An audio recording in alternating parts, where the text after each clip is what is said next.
everybody. Hello, everybody. Hey. Welcome back to the Arts Cafe, the Kelly Writers House. How many of you are in this room for the first time since it's been renovated? Okay. Now, among the people who just raised their hands are Steve and Tricia, who are back, who spent a ton of time in this room, but are seeing it this way for the first time. This just underscores how fabulous it is to have them here. Anyway, Charles Bernstein is going to get up to this podium in a minute. He's going to explain who these people are, these two, and why they're in. Tricia actually is going to join us. There she is. Yeah. No, it's okay. Tricia Low of the Grand Entrance. Sorry. No, don't apologize. Well, my name is Al Filreis. I'm the faculty director of the Kelly Writers House and one of the founders 23 and a half years ago. We, not too long ago, a decade ago, were able to create a prize and that's given annually to a faculty member who teaches. It's like a teaching award, except that it's not about teaching in the classroom. It's about teaching, mentoring, guiding, helping, and being there for writers outside the classroom, young writers. The prize was endowed by John Paul and Lena Beltran, and they wanted to inspire or add to the inspiration to faculty who hang out at the Writers' House to do what the Writers' House does best, which is outside the classroom mentoring. And this year, I'm pleased to say that the person who received that award is one of the great teachers in the classroom, but also one of the greatest ever outside the classroom. Generous, after hours, hanging around, taking very seriously not just the writing but the performance of young writers, whether they were, in fact, officially his students or people who are part of the writing community. Known nationally and internationally for this generosity, but also known for his extraordinary achievement as a poet, critic, scholar, theorist, teacher. It just seemed totally appropriate that in the year in which he retires, meaning it's a real thing, meaning like after a while the salary ends, I suppose, and also an official reason to be here certain days of the week and to be at his dacha in Brooklyn more often. This would be the year to honor Charles Bernstein as the Beltran winner, the person who sort of, made the mold. We didn't break it, fortunately, but made the mold of what it's like to be a generous communitarian here. It's Charles Bernstein. So what we need to do is put our hands or our fingers together for this amazing, lovely, generous person, Charles Bernstein, who has won this award this year. Not ready for you yet. We're just thanking you. Can we do that again? Charles Bernstein, everybody.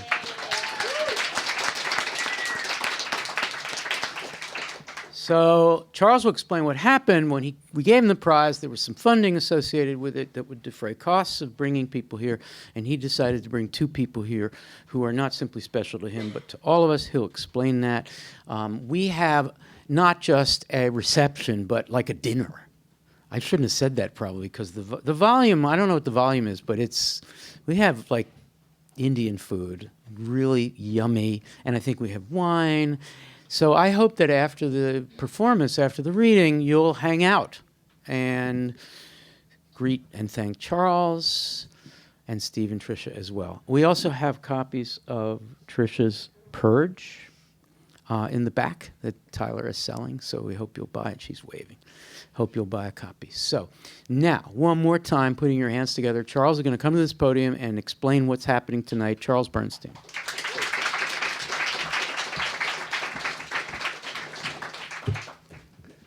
Thanks, and it's great to be here for this program.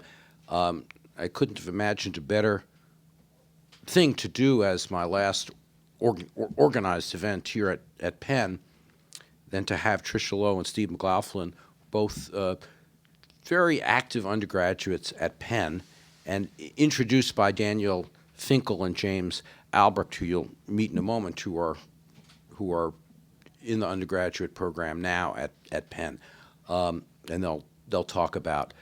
Daniel will introduce Steve first, and then Jamie will introduce Tricia, and they'll talk about how the relationship to the work and so on. But I want to emphasize the two of them because I'm very happy for them to be part of this in the introductions.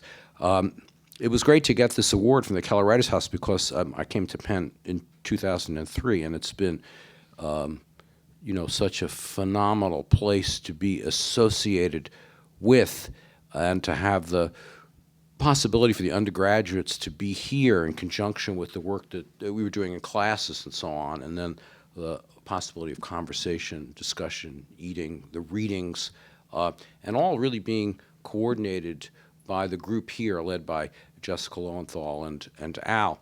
And it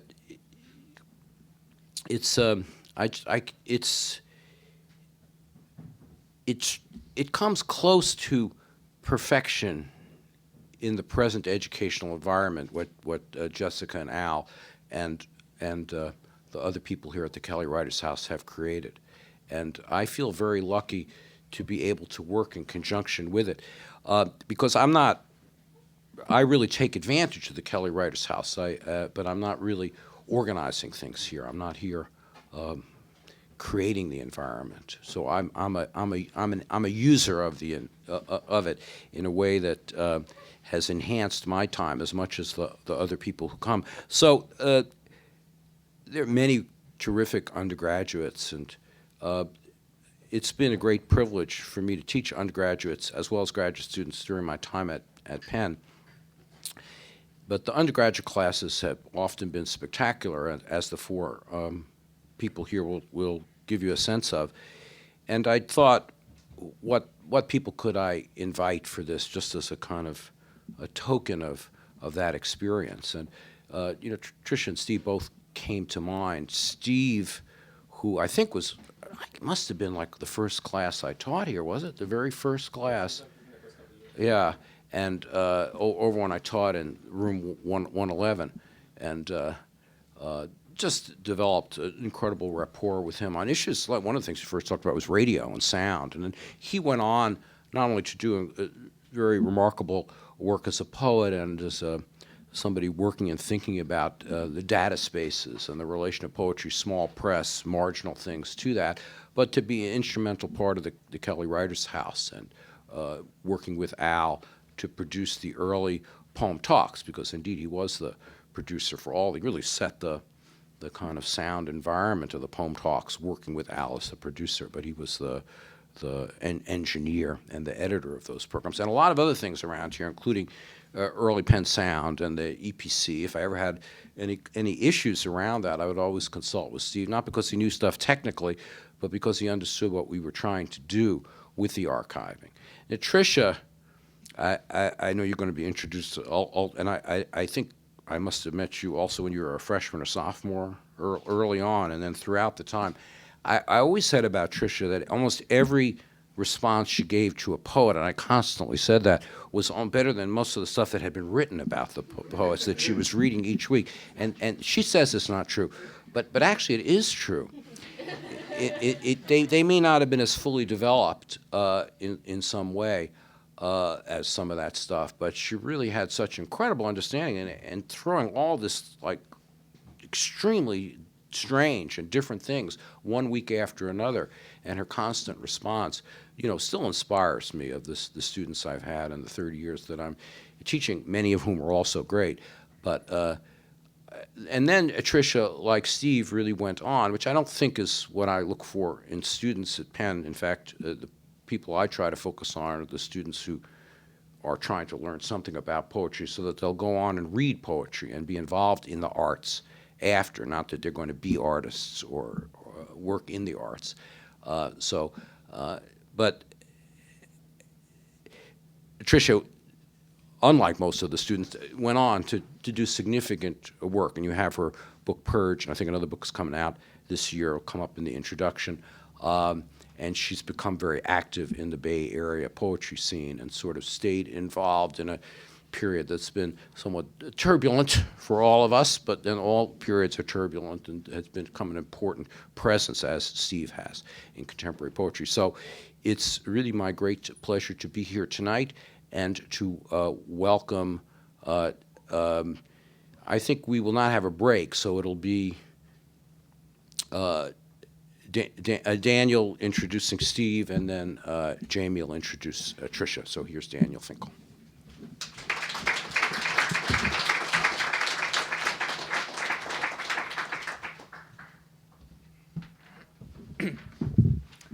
Hi, so I'm really excited to be here introducing Steve McLaughlin. So in addition to being a data analyst, a scholar, a teacher, a programmer, and of course a poet, he's also a Penn graduate and longtime member of the Writers' House community, deeply involved in projects like PennSound, Poem Talk, and Jacket 2. In his work, he folds together poetry and programming, delving into the nature of echoes, parallels, paradoxes, translations, permutations, interpretations, interpolations, and puns. One example is Issue 1, an anthology that he co-created with Jim Carpenter, which features 3,785 pages of computer-generated poems that were randomly attributed to 3,164 acclaimed poets. And apart from the sheer terror and wonder we may experience opening a PDF that contains almost 4,000 pages, McLaughlin's work lets us think about the ways that we package contemporary poetry, digitally and in print, as well as the economic and cultural forces that shape what we read, write, and value. As he writes in an article in The Volta, poetry is the opposite of money. And just speaking personally, like when I read a work of his like Puniverse, which is a collection of rhyming idiom puns that spans 57 volumes, I feel immensely happy because I think he manages to be extremely playful while also being serious, or rather, extremely serious about being playful. So please join me in welcoming him.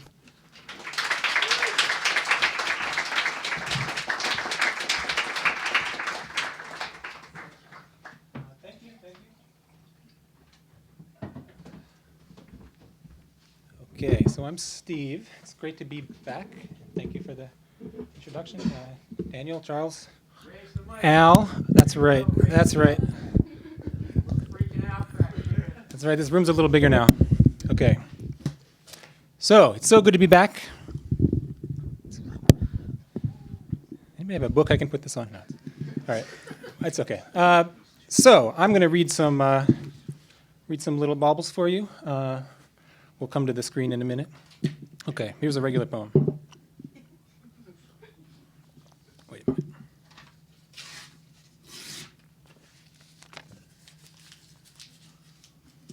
minute. About a bird. It's in my poem journal. About a bird, I wrote 2 poems this morning. I wrote 8 poems today. Can you believe it? I wrote 40 poems in a row, just banging them out. I've written around 200 poems this year so far. I've written 9,000 poems and sold them all to Condé Nast magazines. I've written 400 million poems in my years as a mechanical Turk worker. I've written a discrete infinity of poems about ducks behind this crystal desk, trapped in a hellish eternity cube. I'm going to read you some random numbers next. This is, I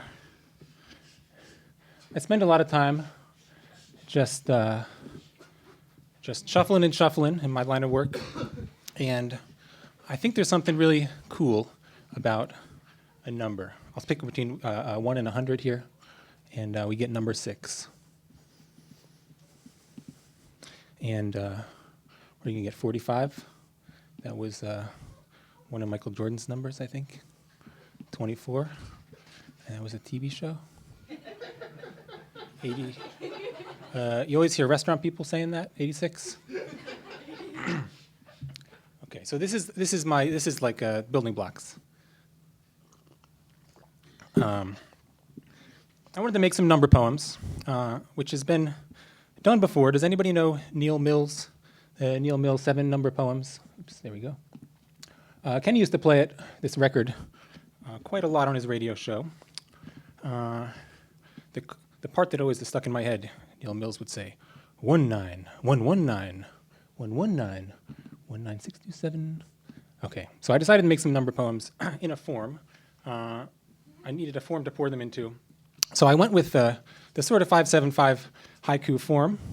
I know the best haiku translations are really maybe 4 lines, maybe not following that standard format.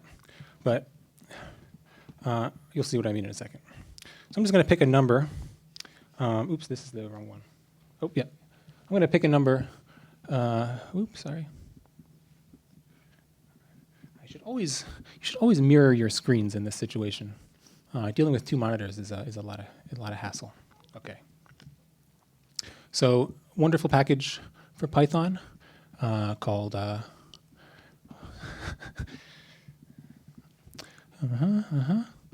And this is a nice Jupyter Notebook environment. Okay, num2 words gave me my vocabulary and helped me do those conversions. So let's make a quick haiku here. 14, 45, 17, 6, 100, 34, 19. So, yeah, thank you. So you can specify your 575 in this case or what have you. I tried with sonnets and villanelles, and it's just too much. It's too overwhelming. But I'm going to, just to kind of flesh out, here, wait, one more random one.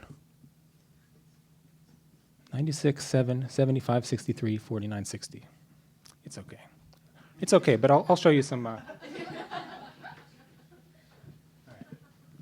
Okay, so this is like a parametric poetry. It's like a modular synthesizer poetry. So you can pick, in this case, pick numbers from 0 to 200. Pick a whole bunch of random lines, see which ones have the right number of syllables, and put them together. So 80, 49, 175, 26, 40.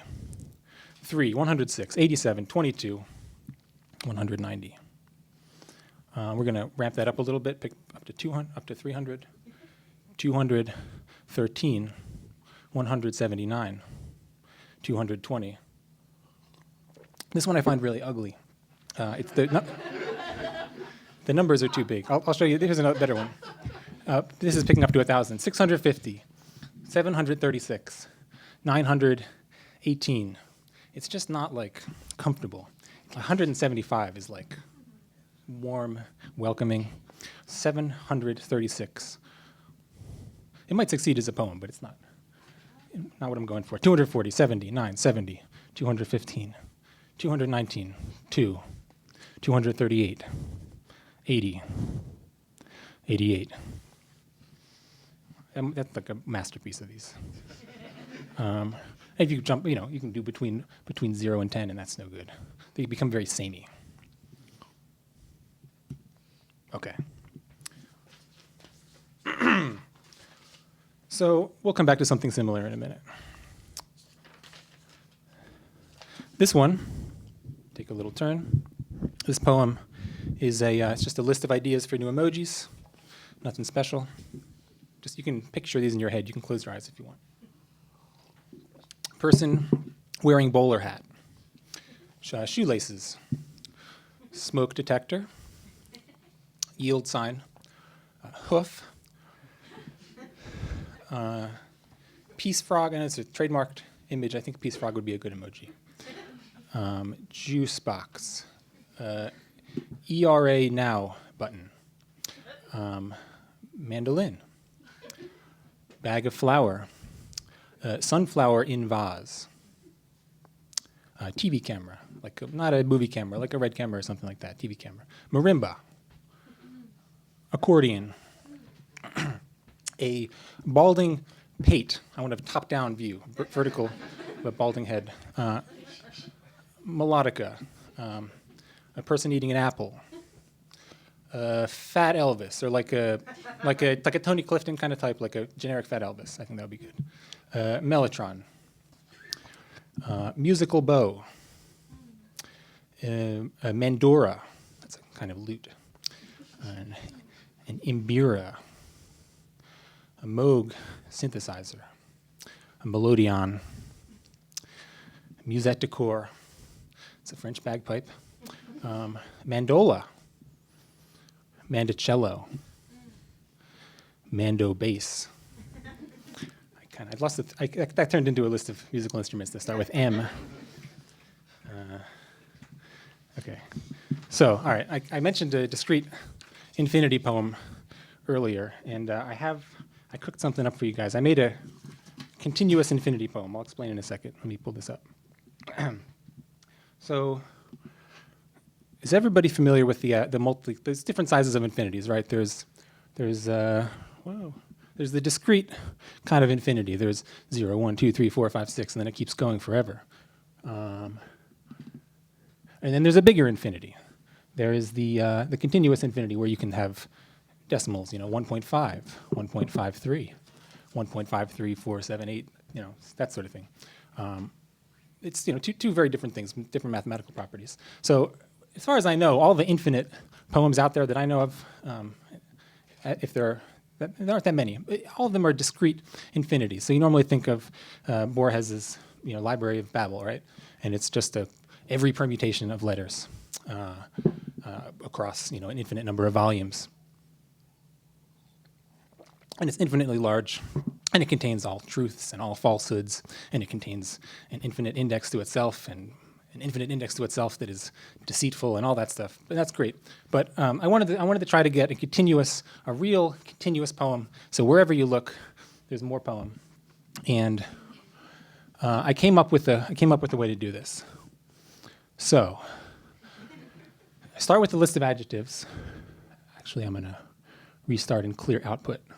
I've got a list of, this one, by the way, is dedicated to Ashley Bovan. She's a nice British person who made a very useful list of adjectives and adverbs and nouns and so on. Did a lot of data cleaning on that. So we have around 20,000 adjectives, okay? Just defining a few little functions. And then somebody give me a number, like a decimal number. Artie, number between 1 and 100. 13. Okay, that works, 13. And then maybe Tricia, give me a decimal. 13 point what? 486. Cool. Okay. So let's see what's at this point in this continuously infinite poem. Sorta, kinda, sorta, kinda, crustacean. Yeah? Okay. I'll do another one, then I'll tell you what I did. Pick a random number. We'll pick a random decimal number. 113,788, 689. Actually, for clarity, I'll come back to that one. Okay. Pick up the 150. 39.331. Sorta, kinda, sorta, hurry, scurry. Sorta, kinda, motionless. Okay. So very simple. I'm just mapping, right? I'm taking this part, the part before the decimal, and I'm mapping that onto an adjective, in this case, motionless. And then I'm taking this part after the decimal, and I'm mapping it onto, I'm taking that number, turning it into ones and zeros, just turning it into regular binary integer, and then mapping that to, so in this case, it would be 1, 0, 0, and then we have our motionless, or, right, 1, 1, 1, 0, 0, 0, 1, 0, 1. Indamulish. What does that even mean? Kinda. Mulish. There are a lot of technical adjectives in here too. So I've gotten up to, I've got 20,000 adjectives, and I've managed to cover all the continuous spaces between those numbers with my kindas and sortas. And of course, if you use a longer decimal, here I'm rounding to 3 places, we can do, 9 places, and we get one that is a little bit longer. Sorta, kinda. I'm not going to finish it. And so who sees the flaw? Who sees where this is not, so far, not exhaustive? Is not, anybody want to catch a flaw in this so far? Okay, all right. So we're good up to about 20,000, and then beyond that, so far in my explanation, we've only come up with one adjective. But a nice thing about adjectives, you can combine them. So like you can have a red-brown satchel or whatever, or a sad, tired, whatever, something. So beyond that, we just combine adjectives. So let's pick a much larger number now. Up to 150,000, and you'll see sorta, kinda, sorta, kinda, kinda, sorta, kinda, sorta, kinda, sorta, kinda, sorta, sorta, sorta, sorta, sorta, kinda, sorta, kinda, kinda, sorta, kinda, sorta, sorta, sorta, kinda, sorta, sorta, kinda, sorta, sorta, horiadenoid. Yeah. Okay, I think you get the picture. I'll just throw out a few more. Deepening narrow-minded. It's a nice triple combo, or double combo rather, double and with a hyphenate adjective. Sorta, kinda, crass honor collectible yeasty. I like that one. It's a very big number there. Sorta, kinda, sorta, pretty primrose. So we got imagery, we got it all. Okay. So feel free to email me a decimal number and I'll get back to you right away. Okay. Moving on. This is the poem with here. I'll give you a visual. I'll give you a visual aid here.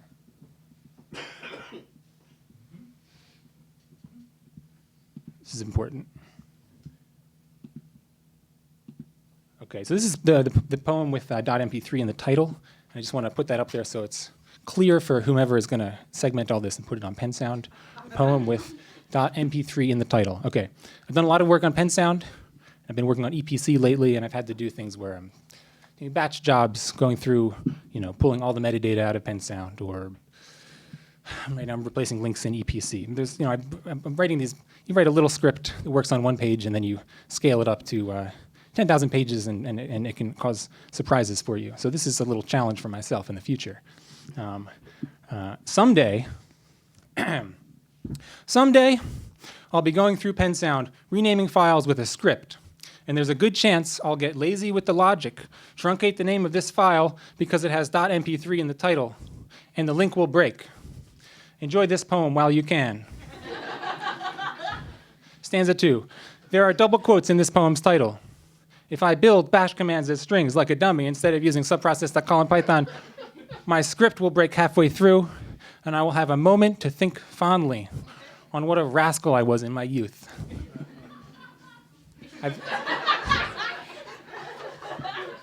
I've been thinking about that for like 5 years. I finally got asked back.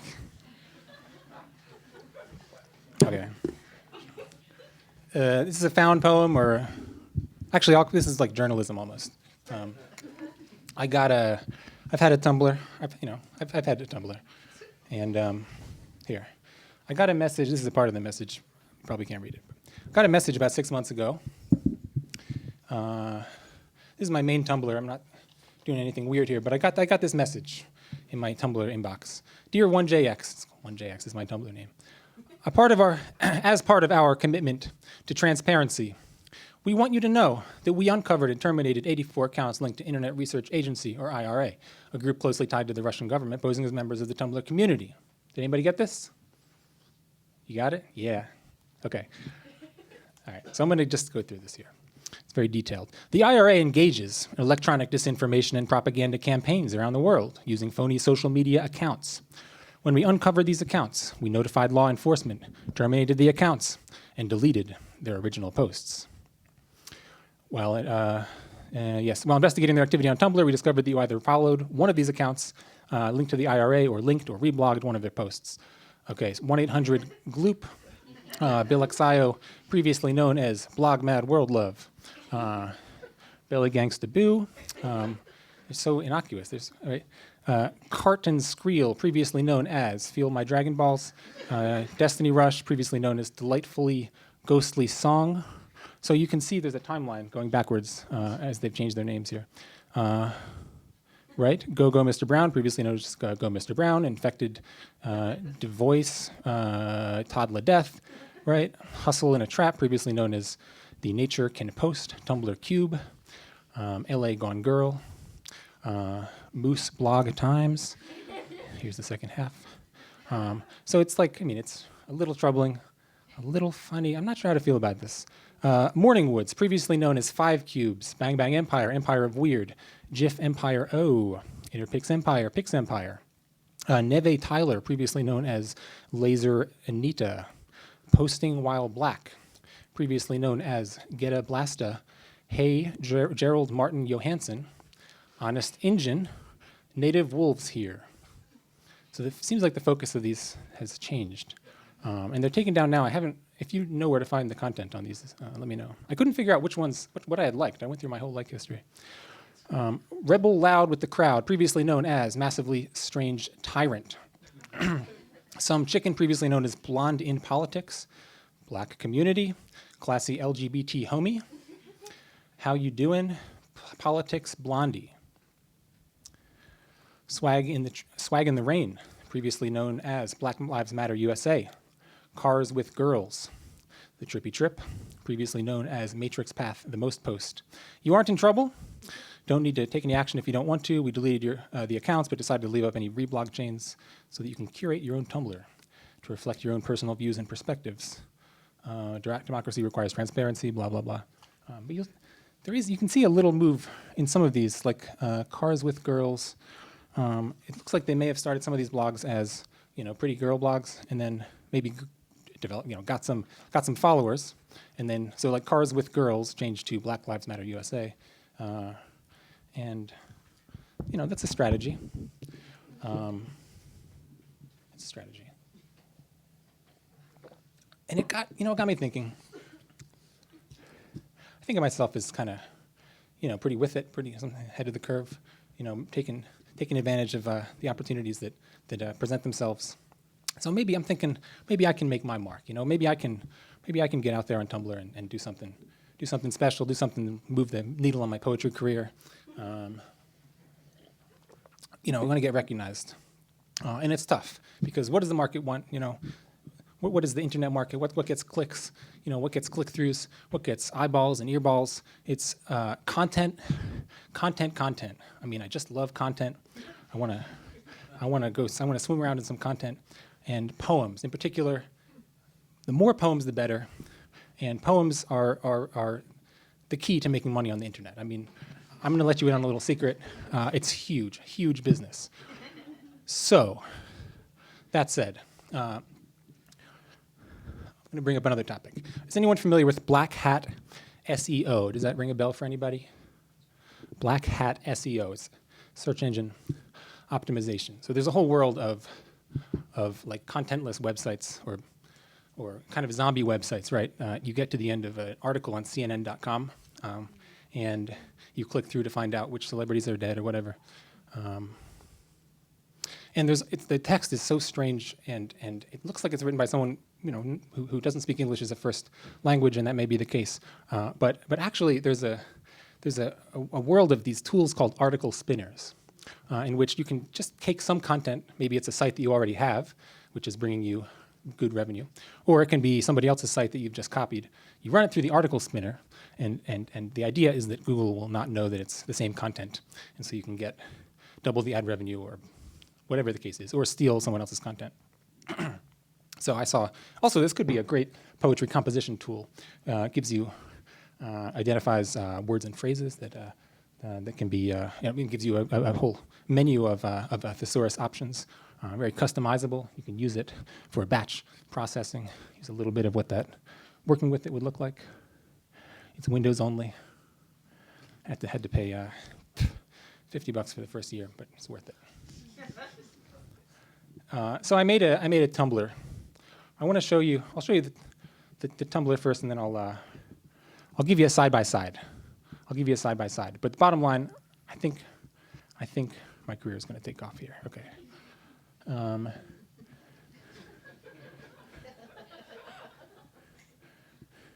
So finally, because one real problem with generating the kind of volume of poetry that you need to be successful as a poet is that poems, a lot of people don't know this, poetry can take a long time to write. I've heard, like some poets I've talked to will do like 4 or 5 drafts of a single poem, which is just not going to scale, okay?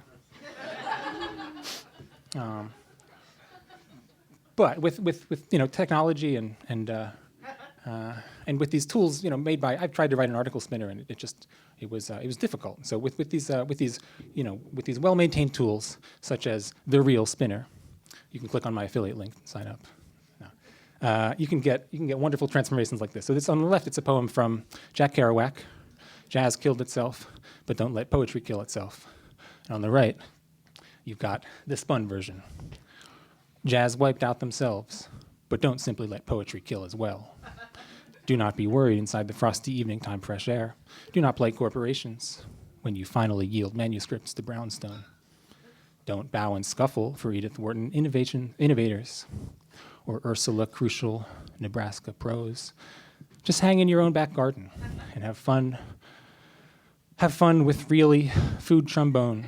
And if an individual provide you beads, Jew or otherwise, rest with them somewhere around your neck.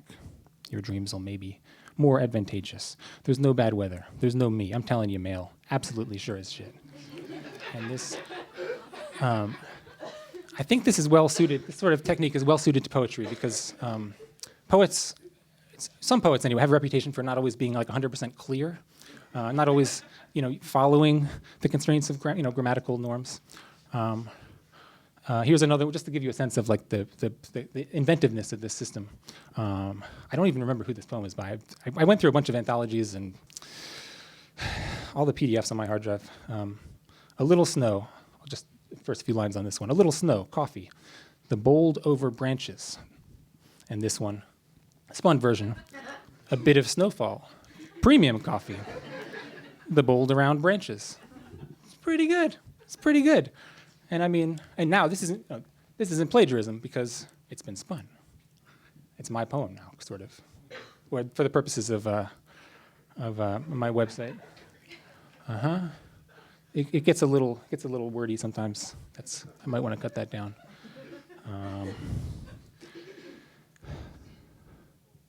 So I'll just to finish up, I'll scroll through just a little bit of the material on this site.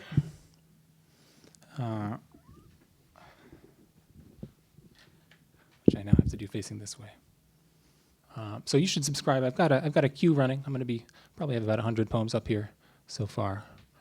Some of them you can recognize. Sodium Grammy, and they are generally pretty. I mean, what I was going for is something better than Google Translate to Japanese and then back, which will give you a word salad. And rewriting is not an option.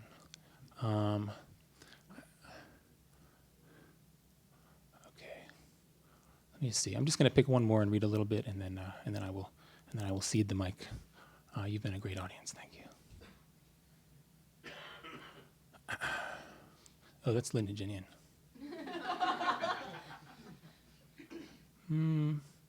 Where's a short one? Okay, we can do this one. The stellar sea's crawler maw, obscured beneath with products of prismed crimson now darkened, now like the grin of slag, a thing presented rosy, as a plied ingots or all of the sudden dimmed. I take pleasure in the studious labor, from your redness, the scholarly fragrance, with the sexual intercourse to looking glass tidal drifts, the sunlight ripples over, as well as to raise darkness, with palpable tinctures, heavy as sea salt. You crumple just like a puppet's fist, or bristling and erect, your sensitive, tempting barbs, simple give up on, say, for example, a deceased fawn glove, tensile symmetries like a hawk's claw. You clutch, system the seafloor. You preference what has fallen. And so I have to give a lot of credit to my poetic forebears, Charles among them, who have opened up this whole world of clicks and revenue and using language creatively to feed your baby. I'm waiting on approval from the ad networks, but you're going to see banner ads soon. So yeah, I'm Steve McLaughlin. Don't forget to like and subscribe. Thank you very much.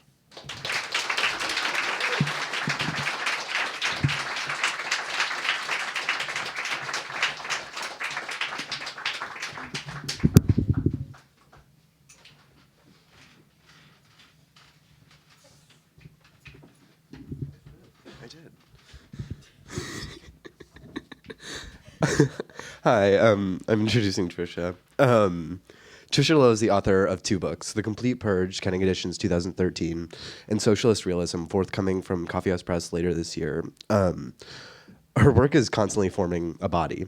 In her first book, she goes from Last Will and Testament to gay chat room fan fiction where bottoming is easy and spontaneous and 100% shitless, to a confessional fictional novel, to a spell book, to essay on adolescent narcissism. The Compleat Purge unfolds as concerto or tragic cycle with 3 disjunct movements. Its forms are so intensely stringent or divergent or convincing that a reader gets swallowed by the multiplicitous arguments in their verbiage. I found myself witness or voyeur to an adolescent authentication. Before I'd read or really thought about the relation of the sign and the referent or the representation of the thing itself, I could sense a super intense dialogue between presence and absence, where the subject speaking is constantly pointing at a hole in itself, saying, like, for sure, this is the real me, no doubt. And in this work's positivity and its excess of locatability and sentimentality, the subject comes to be subsumed by the winking, in that the confession is constantly pointing to its own motions, its lurchings. But the controversial word form only works in this work insofar as it applies to deformance. Structure is the guiding principle, like architecture, man, or something, you know? The lines and stones oblique and inexorable and colliding, or like, you know, something like that. This work asks how one can sound off a super subject or receive structures when they are unwelcome. And I guess the method Trisha's work provides is to do it like a punk. With vigor called up from early teen years, with stringency, with constant negations of one's own statements, with irreverence, all in a brilliant fugue state. And what body do we walk away having witnessed? One lost in a serial of found modes. But the long and short of that was that Trisha's work is brilliant, and I hope you enjoy this reading as much as I will. Please join me in welcoming Tricia Low.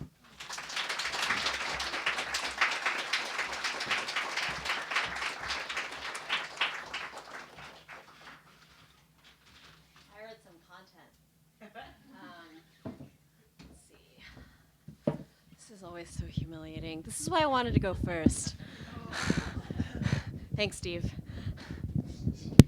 All the way down.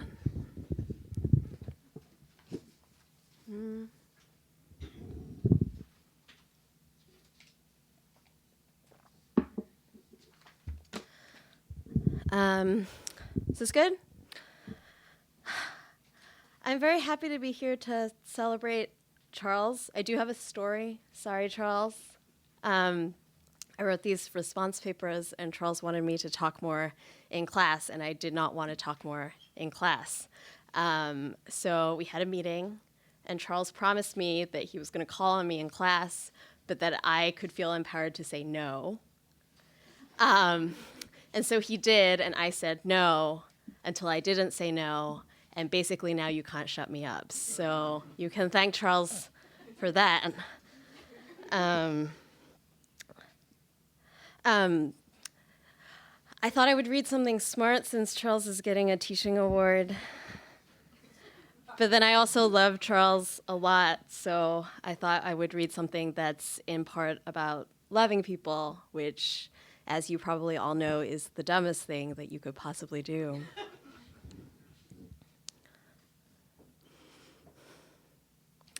It's Friday morning, my day off. Claire texts me and asks if I want to go to the Martin Wong show at the Berkeley Art Museum with her, maybe after we get bagels. I do. When we meet, Claire is carrying a very gay tote bag with pornographically realistic Tom of Finland leather daddies on it, each of their tiny cocks straining through their pants. The server at the bagel shop clocks it and casually mentions how much he regretted not going to the Folsom Street Fair this year. I remind Claire of the time she slept with one of the bagel girls and then promptly ghosted her, meaning we couldn't get bagels for months after. You don't shit where you eat, I say, but we're in the gay Bay Area, so that's what happens, and I can't help but love it. I'm at the Berkeley Art Museum learning about Martin Wong, a queer Asian American painter raised by immigrant parents in San Francisco's Chinatown. He was active in the Lower East Side art scene from the 80s through the 90s. Refusing to adhere to traditional ethical limitations, in fact, refusing to adhere to the racial themes of his own Asian experience, Wong instead employs a wide range of identity markers in a way that betrays his own psyche's complex and problematic web of cathexes. Some of the paintings combine the influences of graffiti and sign language with Chinese calligraphy. Others employ kitschy stereotypes of Asian culture in a series of glamorized and distorted tableaux, calcifying it into a style that subtly critiques the way Chinese culture has been grotesquely adapted in Americana, from yellowface in Hollywood to the lurid red buildings of Chinatowns in every state. In an oddly naive style of collage, Wang's paintings manage to locate, even celebrate, the romantic ideals embedded at the heart of each identity category, while simultaneously exposing the artificiality of any assumed qualities associated with them. Perhaps the most compelling paintings in the show are the eroticized portraits of young, muscular Black and Puerto Rican men in prison. They're reclining in their cells, wearing gleaming tighty-whities. They stand shirtless next to heavily barred doors and metal walls, alongside placards that proclaim prison names such as Paco and Cupcake. Painted in a style reminiscent of Mexican religious icons, these portraits fetishize rough trade along racial lines and are extremely difficult but beautiful to encounter. Claire tells me she had invited someone else along to the show, but reading the description of it made her hesitate. Didn't it seem a little fucked up? But I love problematic gay art, Claire laughs. I know, me too, I say, before I go back to tearing up at a video of Martin Wong's white-collar parents caring for him as he's dying of AIDS. The three of them laughing with his friends, crooning off-key at a karaoke Christmas party in Chinatown, the green and red tinsel piercing the stage. In writing about early Soviet artistic culture and emergent forms of socialist realism, Robert Bird and his co-editors state that aesthetic strategies for fostering revolutionary intimacy over distance and across national borders were the priority in a system that wanted to engage comrades across the world. That if revolution was going to happen, it would come into being not through its amplification, but through its repetition in countless intimate gestures, not as a totality, but as a series. Socialist realists were interested in communicating not the tenets or historic nuances of communism, but rather what the revolution could look like, sound like, feel like. As Dudley Andrew describes, those realms of pre-formulation where sensory data congeal into something that matters, and those realms of post-formulation where something is experienced as mattering. Revolutionary art was not about theoretical piety or the starkness of the world as is. It was about stigmata, something that could push through, about transforming a material politics into an ethics as intensity. It would probably be more than a stretch to call Martin Wong a revolutionary artist. But in his portraits, we find no way to see beauty without confronting essentializing assumptions about ability or race. There's no way to fall into their romance without being turned off by their fetishizing bent. To love Martin Wong is to acknowledge that our desire is necessarily shaped by our own fucked up histories, our contextual and constituent parts. Loose and dreamy, barely composed, Wong's contradictory collages tend to collapse inward altogether into a place where identity and fantasy are forced to rub up against each other, to hurt and confuse and oppose. In their shredded affective intensity, they do struggle, that is. To me, the best pieces in the show are the most understated. They're life-sized, realist depictions of closed doorways and shuttered storefronts in the 1980s Lower East Side. Gray and dreary, they're imposing nonetheless. A melancholy memorialization of a moment wherein gentrification has not yet arrived, but looms forebodingly, clinging sickeningly to the devastation of the AIDS crisis. Effectively, these paintings are mausoleums, and against all instinct, they feel utopic. Honestly, there's no art that makes me feel more than a steel trap approximating some vision of heaven. Whatever, sex and revolution, destiny and doom. I guess they make things simple when there are so many moving parts. It's why we have the cinema. Other times, things aren't that complicated, and that's why they seem real. It's why we have identity. But it's all just a story we tell ourselves nonetheless, something imaginary. My ex-boyfriend Thompson is one of the most intensely moral humans I know. I believe this because he is able to see starkness in the world and act on it with a confidence I do not possess. I am jealous of that ability. There's a story people tell that I like. I like telling it to people because it makes me feel as though I could share his same ability even when I do not. Unlike him, I am not ever able to believe I am making the correct decision. Thompson is at a frat party. He's skinny and wears tight pants and a plaid shirt. Another boy is aggressive towards him. He is polite. He remains calm. He backs away. He knows the other boy is wrong. He goes into the kitchen. He gets a bottle of bleach out from under the sink. He fills a red Solo cup with a quarter cup of bleach and tops it up with beer. He tastes it gingerly. He doesn't want to hurt himself, but he needs to make sure the taste of bleach is not quite detectable. He knows that if someone takes more than a sip, it is more than likely to kill them. He knows he will give the other boy this drink because he believes he is wrong. Thompson is with a girl he loves. Before he can do anything, the girl takes the cup out of his hand. He doesn't blink an eye. He acquiesces because he loves her. I believe he is intensely moral without being naive or uncomplicated, which is a difficult thing to be. We live out our lives in a series of endless rooms. Each room represents a set of feelings, thoughts, beliefs. Even then, every room feels the same. It's hard to tell which or whose room you're in. It doesn't matter which or whose house you've witlessly wandered into either. You can move from one room to the next, but you're not allowed to leave entirely, not ever. Sometimes there are crowds in each one, jostling, but sometimes the room is empty and you're the only one waiting. You encounter other people in these rooms. You spend a lot of time staring at them. You spend a lot of time staring at the walls. In these rooms, each person's behavior reveals a strange double bind at the interface of intense fantasy and overt restriction. But the rooms we are sitting in are never simply rooms because a decision has been made. We have chosen to sit in these rooms, and choice, whenever it occurs, makes whatever happens afterwards seem important. There is little emotion or interaction between the people in these rooms.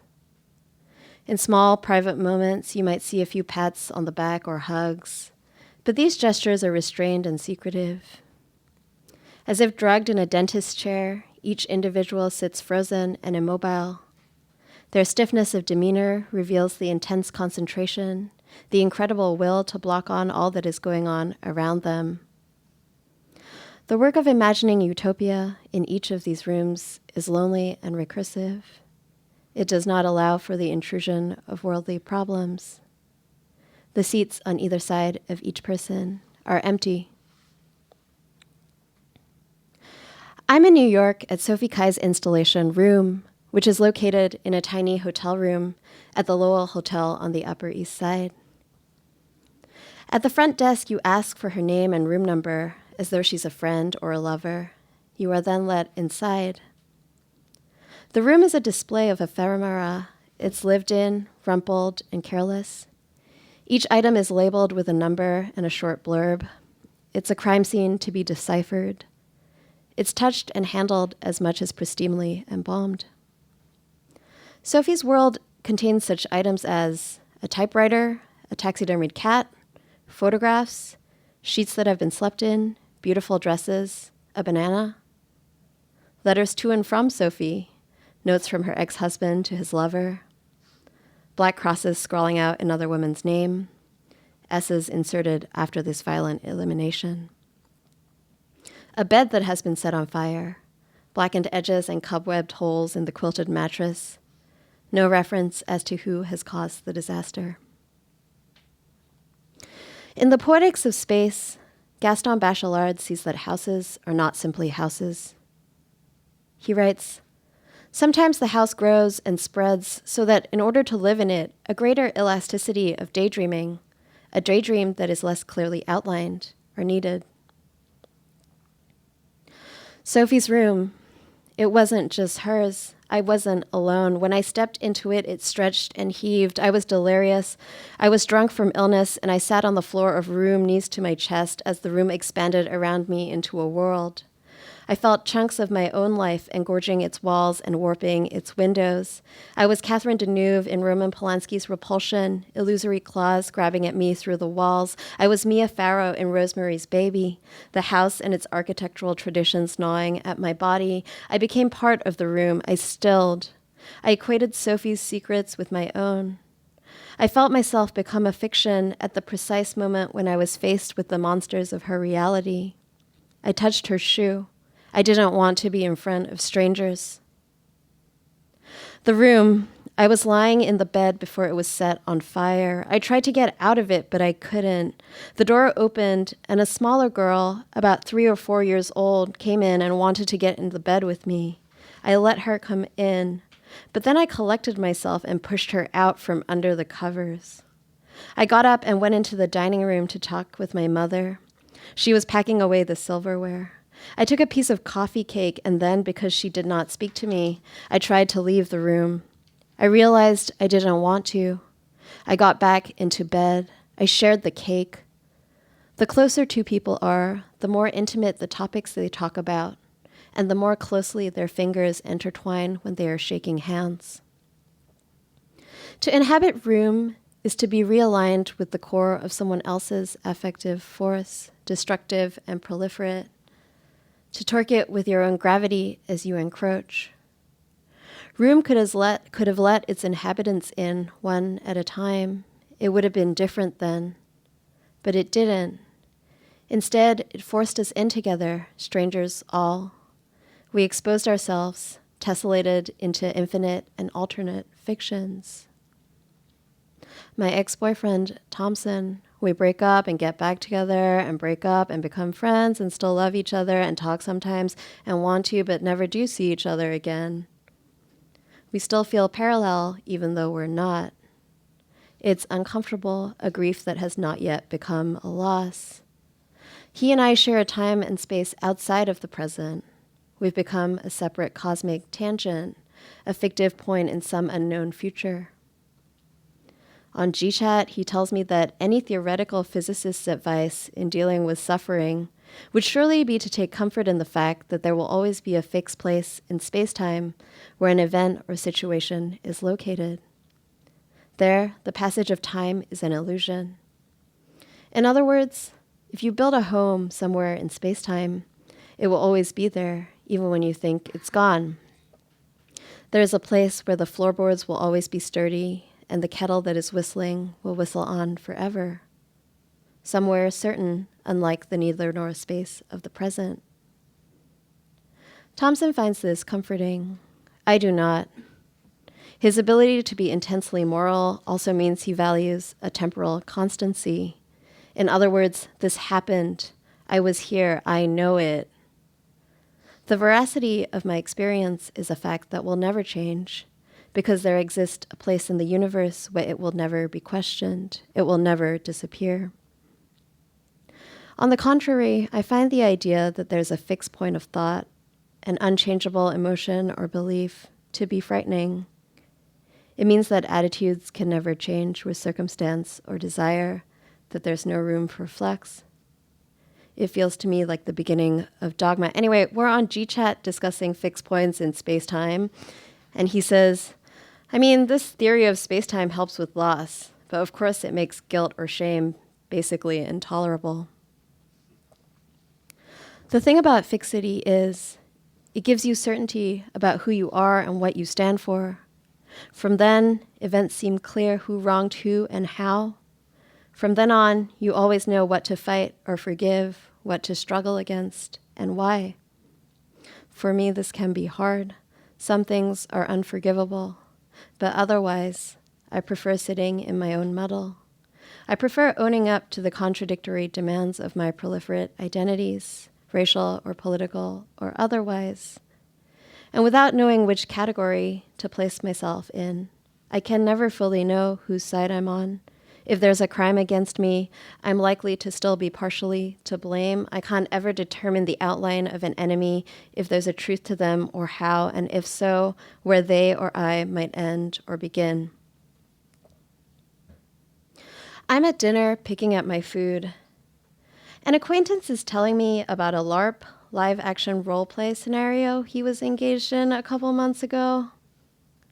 It begins, as they all do, with a group of people in a room together.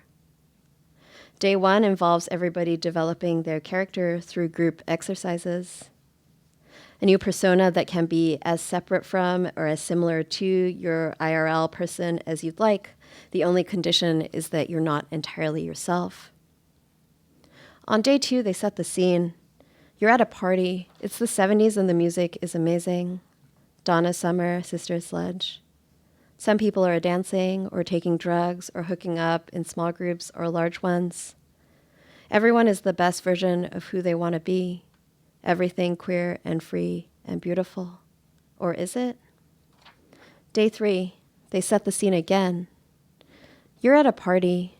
It's much like the one before, but this time it's 10 years later.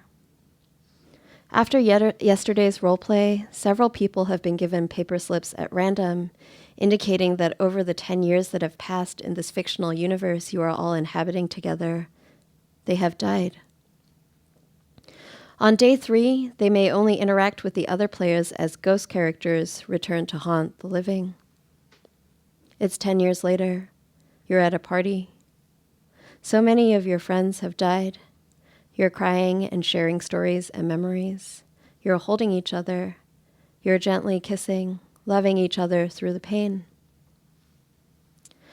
What my acquaintance is describing is a fictional recreation of the AIDS crisis in the form of a role-playing game with sexual gratification at its center. I try to staunch my initial reaction. It is one of unmitigated horror.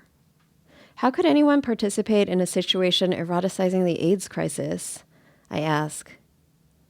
It seems as though its purpose is to find a more interesting sexual experience or entertainment, some contrived and false emotional catharsis. Well, part of what you say is true, the acquaintance says. Yeah, it's pretty icky.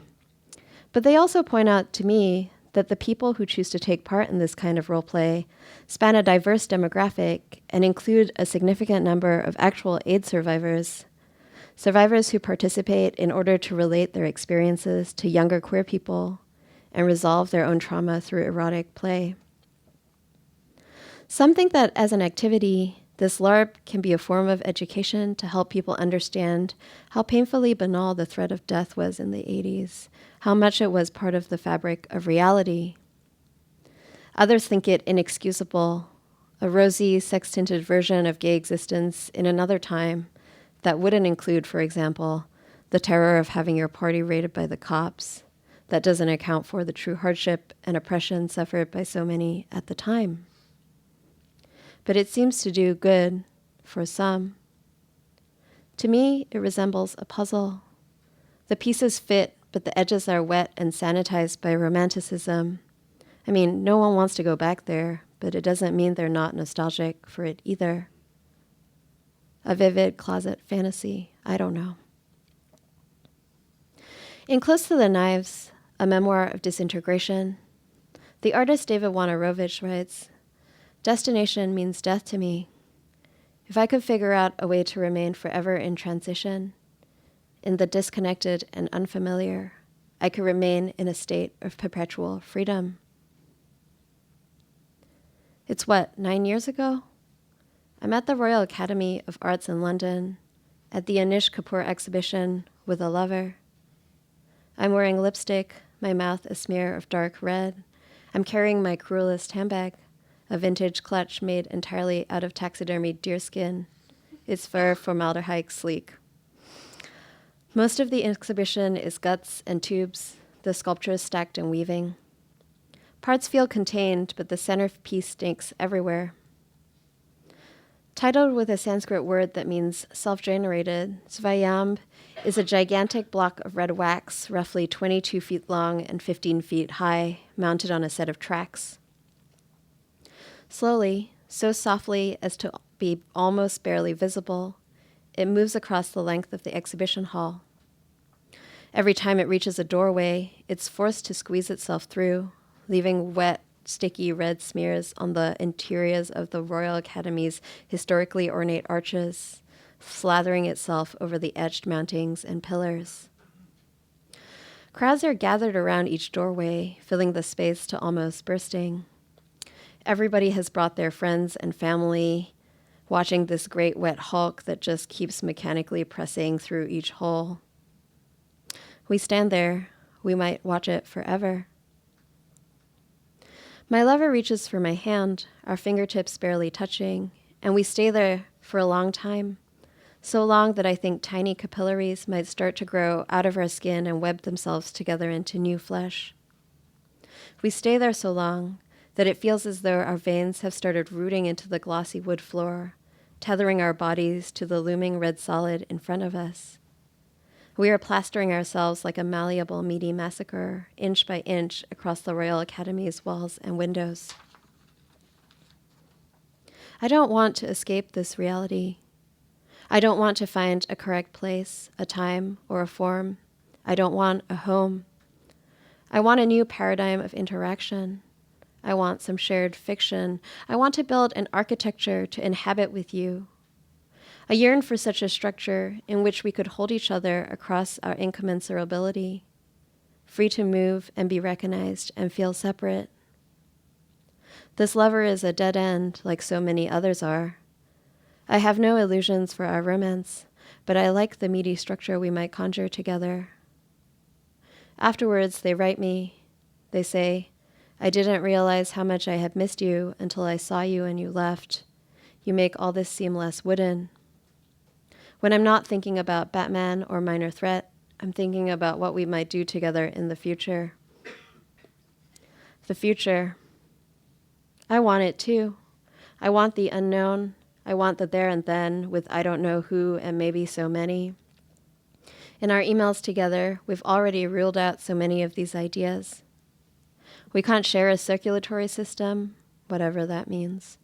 We can't actually be strangers, but we can pretend. We can't put tracking devices in our teeth and hunt each other down with radio scanners, even though that would be fun. And I can't get my tongue tattooed with a red star to represent the discourse that informs my thinking when we're kissing, because the ink just wouldn't take. These impossible futures I would die for. The futures that will inevitably peter out in the trying humanness of them, that seem possible but are merely unreal. I want them. Dreams, I guess. Dead ends. Thank you.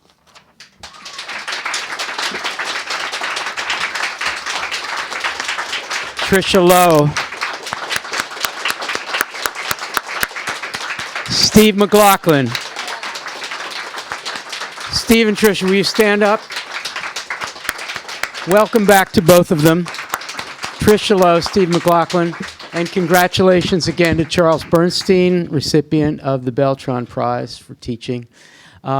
We're so glad you came. We hope you will stay and celebrate with us. I understand that the people who managed this thing tonight looked at the size of the crowd and ordered some more Indian food.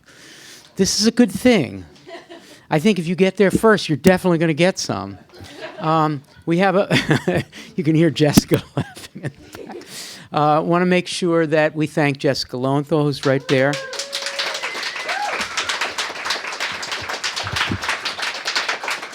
And Zach and Annie in the back. And we had some great, yes?